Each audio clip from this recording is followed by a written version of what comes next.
Hey, this is Kathy. I'm a compulsive eater. I choose 3 meals a day from the Grey Sheet. They're committed to my sponsor. I weigh and measure those meals. I eat nothing else but those meals, and I enjoy those meals so much. Guilt-free eating. And I've been doing that since August 16th of 2012. In 2017, about 5.5 years ago, I decided to become a full-time RV traveler.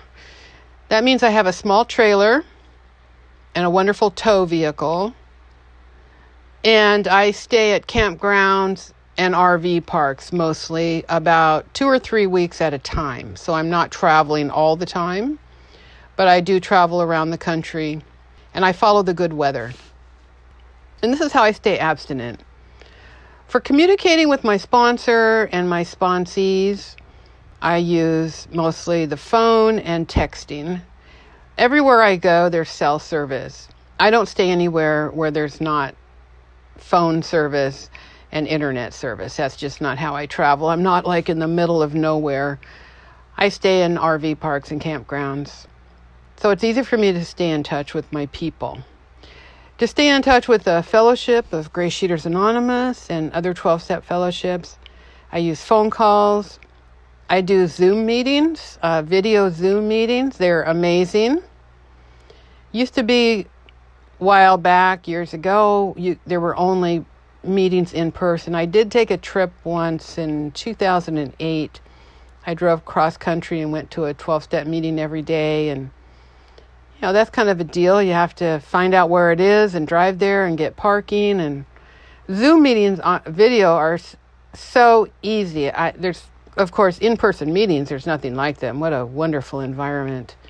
But for my lifestyle, to meet with people on video at meetings is, wow, it's just made this whole thing really possible. And I do that about once a day. I go to I attend a video meeting every day. Sometimes I do Marco Polo. It's like a little video. It's an app where you can send people like a little video text. That's kind of fun. Of course, I do emails, texting, Facebook. Sometimes I meet up with people in person because I travel. I can sometimes place myself near other GreySheeters, and that's really fun. I don't do retreats as much as I used to when I lived in a house. When I lived in a house, because I always have a dog, and I could leave a dog at a house with someone to look after her or him and go to a weekend retreat. But now that I'm on the road full-time with my dog, it's not that easy to go to retreats, but retreats are wonderful. And I did manage to leave my dog at my brother's house and went to one day of a GreySheeters retreat in Malibu. That was super awesome. And I do campouts with my friends in Oregon, my GreySheet friends. Seems like for 5 years in a row, when I get up to Oregon for the summer, I somehow instigate a campout. And so we all meet at a campground. Some people have RVs, some have tents, some stay in cabins. And we spend the weekend together or a little longer and have meetings together, cook our food together, eat together, hike together, go to town. It's just amazing. So that's how I keep in touch with my fellowship. For my food, I have several food scales. The main one I use is my Taylor scale, a plug-in scale. The way I travel, I always have a power pole, which means I always have electricity coming into my trailer. I'm not one of these people that goes out in the middle of nowhere without electricity. I always have electricity.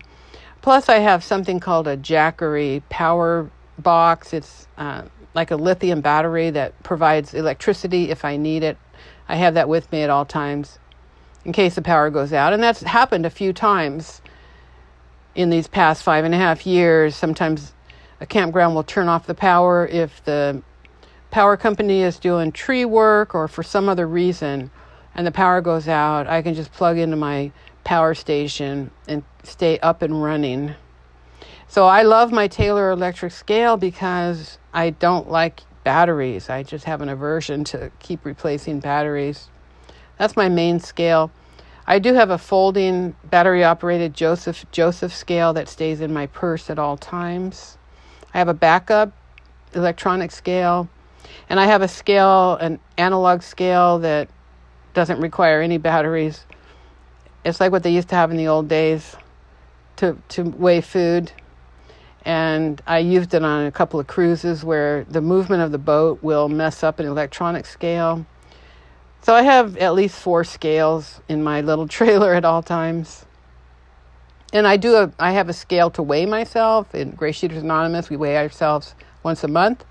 So I carry a very nice scale. I leave it in the box all month. And on the first of the month, I take it out of the box, put the batteries in, weigh myself, report that to my sponsor. And then I take the batteries out, put the scale back in its box, and there it stays the whole month until it's time to do it again.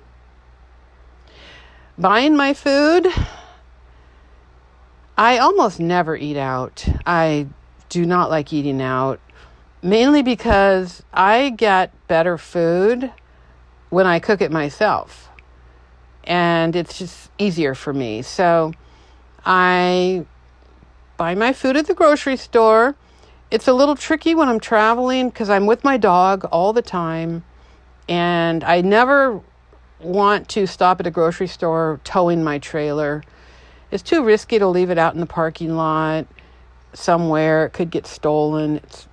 It's very attractive looking. So I make sure I show up at each of my campgrounds. Like I said, I stay for 2 or 3 weeks, and I make sure I show up with a couple of days worth of fresh food.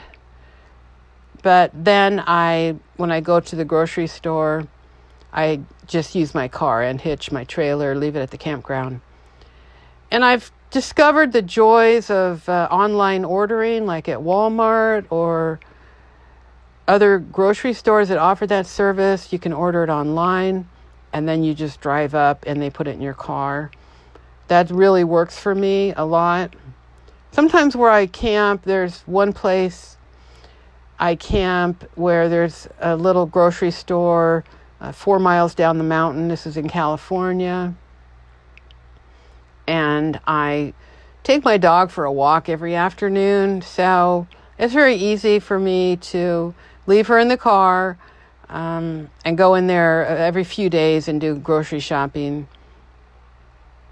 I also order stuff on Amazon. I eat vegan proteins that are sometimes hard to find in these small towns near where I'm camping. So a lot of times I order my vegan proteins online in bulk. I always have a lot of vegan proteins with me. I don't want any stress about that. I don't want to be wandering around a store looking for something that is going to be very hard to find. And since they're dried proteins, there's just no reason at all not to have an abundant supply, even in my small trailer. It's kind of a prepping thing. I feel like I can get fresh fruits and vegetables anywhere. Thank goodness, that's easy to do. But for the vegan proteins, I keep those on hand. On Amazon, normally you have things shipped to your house, but because I travel all the time, I find that everywhere I'm camping nearby is an Amazon pickup place. There are certain stores that will have Amazon delivered there, and then you go there to pick it up. It's very easy. No worries at all. Another thing I do to make my life simple is I have a Berkey gravity-fed water filter. I always want to drink fresh water, and in these campgrounds and RV parks, I don't know what's going on with those pipes, and these campgrounds are old. So I have this wonderful water filter that I use, and then I also bought a SodaStream device so that it carbonates the water. I love carbonated water. So that just is a way for me to easily stay hydrated and to eliminate hassle. And of course, I'm not creating a lot of plastic and aluminum waste, which is outside of this discussion, but it's just easier for me. For storing my food, I have like this teeny little refrigerator. That's the weakest point of my whole operation, is this little teeny refrigerator. And someday I'll probably get a slightly larger trailer and it'll have a much bigger refrigerator. But for now, I finally realized that a lot of things I was putting in the refrigerator don't require refrigeration. There's a lot of vegetables I eat, they have a hard shell on them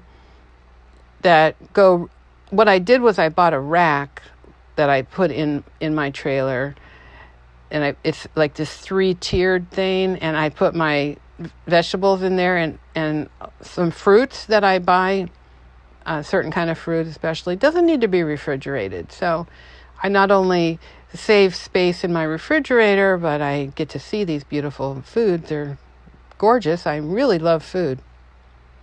I also cook my dog's food for her. I don't believe in commercial dog food, so I cook her food. And that's definitely needs to be refrigerated, so I have that in my refrigerator. And then certain leafy vegetables do better in the refrigerator. I do wish I had a freezer. There are ways to get a separate freezer, but I'm trying to figure out a way to do that. I would love to have a stock of frozen foods with me. But with my vegan proteins, I feel quite comfortable and set with that. I don't feel like I'm constantly worried about running out of food. For preparing my food, I eat a lot of fresh vegetables, and I never cook inside my trailer ever. It's got this like carpeted ceiling, and a small trailer, the way I cook, it puts out a lot of moisture and a lot of aromas and maybe grease. That's not good for the inside of a trailer, so I always cook outside under an awning. Now, because I follow the seasons, that's like kind of the neatest thing about my lifestyle, is I get to go where a time of the year where the weather is the best in each area of the country. You know, there's certain months that the weather's really good. So I go there. That's how I travel. I follow the seasons. So I always cook outside. I mean, even if it snows slightly, that's not a deal breaker for me. I still brush the snow off the table and use my air fryer. That's my main appliance. I also have an Instant Pot. I had a microwave inside my trailer, and I never want to use it. I don't want to cook inside my trailer for those reasons I mentioned. So I ripped that microwave out of my trailer, and I now use it for my office storage area for my office supplies. So I always cook outside. I love it. I enjoy my food so much. Well, I think that's all. I think that's all the topics I have. It's really easy to stay abstinent as an full-time RV traveler.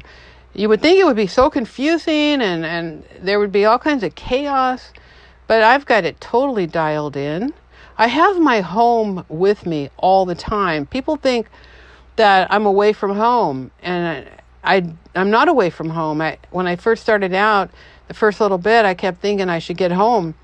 And then after a while, I was like, I am home all the time, which I love, except for I'm in nature, I'm in different environments, I'm at the beach, or I'm in the mountains, I'm in the desert, I'm down south, and I've always got my food with me.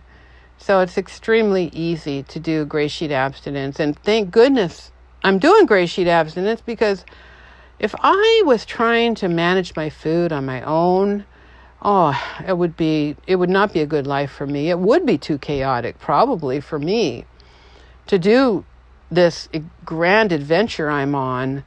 If I was fighting with the food, oh my goodness, that would be exhausting and confusing. So being gray sheet abstinent is not only possible for me, it's necessary for me to have this incredible lifestyle. So that's it. That's how I maintain my gray sheet abstinence as an RV nomad. Okay, thanks for listening, no matter what.